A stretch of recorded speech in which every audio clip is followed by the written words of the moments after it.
Buenos días, nos presentamos. Mi nombre es Caterina Reño, Natalie Sánchez y Ángel Armenta. Nuestro tema el día de hoy es sobre la educación para todas las personas sin excepción, capítulo 1 y capítulo 2. Entonces, vamos a hablar un poquito sobre el proceso de educación como derecho. Para ello, es importante reconocer que en este proceso de atención educativa para todas las poblaciones se refiere a dos procesos muy importantes, dos principios básicos que es necesario reconocer. Entonces, la importancia de la educación para todas las personas, el derecho de las personas en la educación, la diversidad, la igualdad. Para ello, los principios en los cuales se refiere la educación, está el principio de la igualdad y el principio de la pluralidad. Esos principios son las bases fundamentales y transversales que nos permiten a nosotros tener en cuenta que el derecho que la educación es un derecho como servicio y como derecho. Entonces, estos tipos de principios, que es la igualdad, reconoce que debemos involucrar a todas las personas sin discriminación para dar y fortalecer todo lo que tiene que ver la dignidad humana. Y la pluralidad del Estado reconoce la diversidad. Entonces, estos dos principios, tanto de la igualdad como la pluralidad, van a un enfoque específico que es la universalidad de la educación. ¿Con qué fin? Con el fin de fortalecer aspectos sociales, económicos, culturales y ambientales. Los objetivos que nos plantean de manera general en estos documentos es cómo vamos a fortalecer y transformar la estructura del sistema educativo que garantice y promueve la equidad, la igualdad y la inclusión de las personas sin ninguna discriminación. Segundo, favorecer la participación, el acceso de oportunidades del aprendizaje desde la calidad donde se reconozca la diversidad.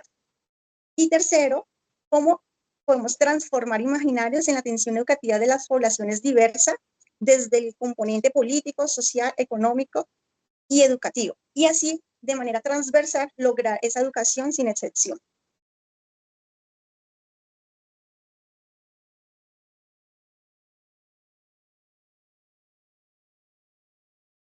Natalie, activa tu audio. Perdón, listo. Dentro del capítulo 1 podemos observar varios componentes. Dentro de este nos habla que la educación se relaciona no solamente con esa igualdad, justicia o equidad, sino con la dignidad humana, bajo dos componentes o bajo dos premisas. Primero, tener la posibilidad de tener un plan de vida determinante, es decir, vivir como quiero vivir. Y segundo, mantener mi integridad física y moral, es decir, poder vivir sin humillaciones. Esto se logra a través de la educación como derecho que garantiza de alguna u otra manera la participación plena de todas las personas, niños, niñas, adolescentes, jóvenes, adultos y personas mayores en el acceso a esta educación.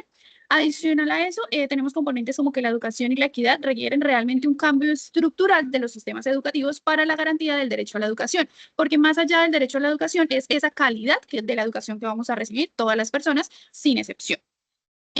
Para poder promover de alguna manera este derecho a la educación, debemos tratar igual, al tratar igual las desigualdades, promueve la desigualdad. Es por eso que debemos ser justos en vez de igualitarios. Y esta equidad está de alguna u otra manera orientada a compensar esas diferencias entre toda la parte socioeconómica y de accesibilidad que tenemos. Entonces, condiciones como cuáles, como el acceso al transporte escolar, el tema de la uniformidad, la permanencia dentro de las instituciones, esta posibilidad de alimentación, ambientes de aprendizaje, pero adicional a eso también la infraestructura, la dotación, el entorno escolar, la cultura y los valores con los que se vive.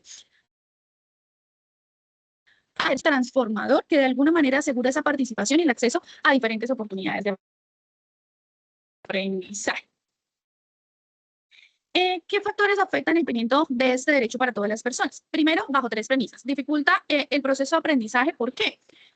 Porque a veces hay baja motivación para aprender, insatisfacción de intereses y necesidades, es decir, en la escuela me enseñan cosas que no son de mi interés, la excesiva memorización o la evaluación a través de la memorización y la poca comprensión de las actividades. Otro factor que afecta ese cumplimiento es la historia del recorrido en el sistema educativo, es decir, en la zona rural el ingreso tardío al sistema. Entonces tenemos estudiantes que no empiezan el ciclo escolar con prontitud y empezamos a tener extraedad dentro de las aulas escolares. Repitencia escolar sin intervención o detección temprana. Entonces tenemos de pronto estudiantes que han perdido 2 o 3 veces el mismo grado y así sucesivamente pues van afectando su ciclo escolar. Además de problemáticas sociales como la paternidad o la maternidad temprana, en donde el estudiante debe dejar de estudiar para ponerse a trabajar. Y por tercer factor, tenemos el contexto social, en donde distancia de alguna manera a la institución, ese desplazamiento forzoso del conflicto armado que tenemos, falta de acompañamiento familiar, importancia, porque a veces la familia no le ve la relevancia que mi hijo estudie porque creemos que no hay oportunidades para desarrollarnos después. Este inicio temprano laboral en donde ya el estudiante se enamora de alguna manera de ese ingreso extra, entonces pierde esa motivación por continuar estudiando. Esa percepción negativa que de pronto tenemos con respecto al estudio con el resto de nuestras familias, que a veces decimos, no, tiene tal profesión y no está ejerciéndola, entonces, ¿para qué? ¿Sí? Esta tríada, de alguna manera, para garantizar el derecho a la educación, lo tenemos a través de 3 bases o 3 políticas. Entonces, primero tenemos todo el tema de la cultura, que son cambios que se dan a largo plazo, es decir, no es estática. A medida que vamos implementando políticas y prácticas, esa cultura se va cambiando. Entonces, si yo empiezo a poner en práctica estas políticas de inclusión y prácticas para esa política, se nos va a volver una cultura corporativa y una cultura de integración y de inclusión. ¿Esto a través de qué? Entonces, las políticas son ese deberse, sí, esos cambios a corto plazo que podemos tener, es decir, esas normas, proyectos, planes que garantizan la equidad y la inclusión.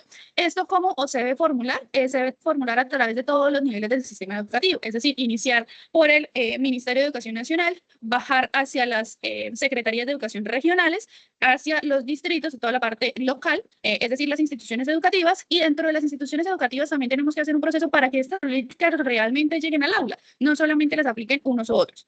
Y tenemos el tercer pilar, que son todas las prácticas, que son esos cambios a mediano plazo, que se pueden generar a través de la acción de esas políticas y esa cultura de manera contextualizada. Para hablar del sistema educativo colombiano para todas las personas sin excepción, debemos nombrar 4 referentes normativos importantes para tener en cuenta todo el proceso de equidad y de inclusión. Primero, la Constitución Política de Colombia, donde nos garantizan todos los derechos, deberes, y pues ese derecho a la educación, en los cuales entra todo lo pluriétnico y lo multicultural. La Ley 70 de 1993, en cual trabaja todo el tema de los derechos de las comunidades negras. La Ley 115 de 1994, en donde digan gran apartados a todo el tema de la diversidad, todo el tema de inclusión, de equidad. Y por último, la Ley 715 de 2001, en donde se le da esa descentralización administrativa a las instituciones y por ende se crea el Sistema General de Participación, en las cuales son las instituciones educativas con esa flexibilidad administrativa tienen el manejo del proyecto educativo institucional, los proyectos educativos comunitarios o los proyectos educativos propios, que con esos proyectos ajustan todo su programa y todo su currículo de acuerdo a las necesidades del contexto y de acuerdo a las necesidades de la población de cada institución educativa. Bueno, en cuanto al currículo, es importante tener en cuenta adaptación de las áreas fundamentales, siempre y cuando esas áreas vayan enfocados a incluir toda la población diversa, toda la población multicultural. Inclusión de las asignaturas adaptativas para que en estas asignaturas abarquen a toda la población. Esas estrategias didácticas que permitan que todos los estudiantes tengan un aprendizaje significativo, una adaptación de áreas y proyectos pedagógicos transversales que van a llegar a aportar y alimentar en el proceso educativo de los jóvenes y una formulación de los programas o planes de área que permiten que en esa formulación no dejemos a un lado aquellos jóvenes, niños o adolescentes que aprenden de una forma diferencial, de una forma porque tienen una barrera del aprendizaje. Y todo esto, en cuanto al currículo, se resume en unos ajustes razonables que se hacen para poder garantizar que todos los niños y adolescentes logren tener ese conocimiento. En cuanto a los apoyos y ambientes de aprendizaje, son esos apoyos que cuentan las instituciones, que cuenta la comunidad educativa, que cuentan los docentes, que cuentan los estudiantes para garantizar los aprendizajes. Entonces, en cuanto a la evaluación, estos procesos de evaluación nos permiten, tener esas fortalezas, identificar las fortalezas y las debilidades que se encuentran en la institución, acorde a su PEI, acorde al proceso de pedagogía y al proceso de enseñanza de los estudiantes. Ese diseño de políticas y estrategias educativas que proponen desde las instituciones para lograr el fin académico, el fin del avance de nuestros jóvenes y también ayudan a la permanencia de nuestros estudiantes. La evaluación también permite definir programas y proyectos que siempre apunten a esa formación integral con unos planes de mejoramiento, porque cuando yo evalúo, yo me permito mejorar aquellas estrategias que no son favorables o que no ayudan o que no favorecen dentro del aula. Cuando tenemos ese proceso de evaluación, podemos tener unos avances en nuestros estudiantes de acuerdo a sus aprendizajes, tenemos una medición de la efectividad de la enseñanza. Cuando yo evalúo, yo puedo medir qué tan efectivo es las estrategias que utilizo o no, y logro el progreso y la promoción de la trayectoria educativa de nuestros estudiantes. En cuanto a la evaluación de los docentes, el equipo docente, ¿qué se requiere? Formación en los principios de diversidad de todos nuestros docentes, que nuestros docentes dominen una cultura, y las lenguas también ayudan en el tema de inclusión, porque cuando conocemos el contexto, cuando sé llegarle a estos chicos en el aula, a estos jóvenes o a estos adultos en los casos que se requiera, pues va a permitir mucho más ese aprendizaje. La toma de conciencia de discapacidad en el equipo docente, en el equipo directivo, cuando somos conscientes de que hay chicos que aprenden de una forma diferente porque tienen una barrera o que tienen una discapacidad que hace que su aprendizaje se pueda dar en tiempos diferentes, y unos programas que cubran la atención educativa de los estudiantes con discapacidad en la educación inclusiva. Bueno, ahora como ejemplo vamos a colocar un video.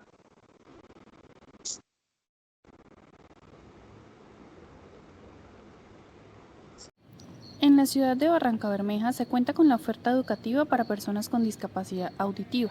La institución educativa El CAS José Prudencio Padilla, desde el grado de preescolar hasta la media técnica vocacional. Cuenta con intérpretes de lengua de señas, asimismo, tienen clases en aulas paralelas. Cuando los demás estudiantes están viendo español, ellos ingresan a lengua de señas como su lengua nativa.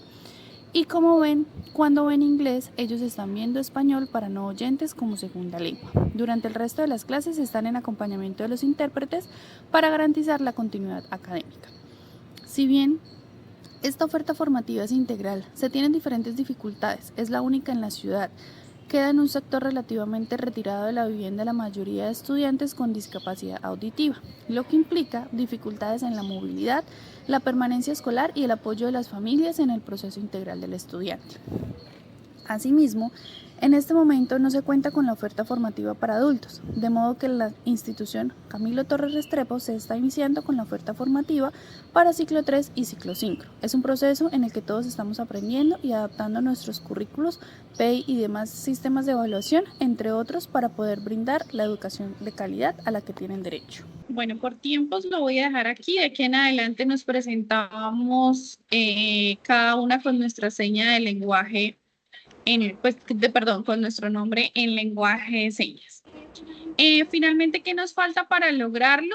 Mayor inversión en los recursos educativos y formación docente especializada, tener ese enfoque realmente integral y no solamente en discapacidad, tener esa sensibilización y formación en valores inclusivos y la evaluación y seguimiento continuo.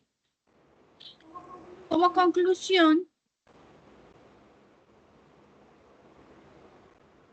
Entonces, tenemos como conclusión, la política de inclusión educativa en Colombia representa un gran avance. Sin embargo, necesita ser acompañada de un esfuerzo continuo y estructural para garantizar los derechos de todos los estudiantes sean respetados y que las barreras que excluyen a ciertos grupos sean completamente eliminadas. Por esto dejamos como debate, de acuerdo al contexto social y político, ¿realmente se implementan y se ejecutan las acciones afirmativas desde el sector educativo para la atención con un enfoque diferencial? Gracias.